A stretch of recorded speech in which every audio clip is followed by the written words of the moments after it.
ছিমছাম সুন্দর একটা বাড়িতে কয়েকদিন থাকবো, কেউ বিরক্ত করবে না। বাড়ির উঠোন জুড়ে বাগান বিলাস ছড়িয়ে থাকবে। দক্ষিণমুখী জানালার পাশে একটা টেবিল থাকবে, সেখানে আমার গল্পের বই থাকবে। পড়তে বসে কখনো মন যদি উড়ে যায় দূর পাহাড়ের গায়ে, তখন আনমনা হয়ে ভাবনার দ্বারা মেলে দেব।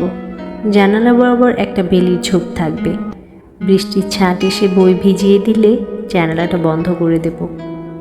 আর অনেকগুলো সাদা কবুতর পালব। বাড়িটার পিছনের দিকটায় খানিক দূরে একটা নদী থাকলে ভালো হবে।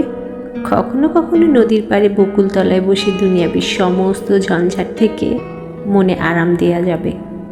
কোনো ফোন কল, কোনো মেসেজ বা নোটিফিকেশন কিছুই সেখানে থাকবে না। এই পৃথিবীর কোনো কোলাহল আমার কাছে গিয়ে পৌঁছবে না। এই পৃথিবীর কোনো মলিনতা আমার বাড়ির দেয়ালে দাগ ফেলতে পারবে না। আমার সাথে যোগাযোগ করতে হলে পাঠাতে হবে চিঠি, কারণ এই এলাকায় সমস্ত নেটওয়ার্ক বন্ধ হয়ে গেছে চিরতরে। এমনই একটা বাড়ির জন্য আমার হৃদয় প্রতিদিন কাঁদছে।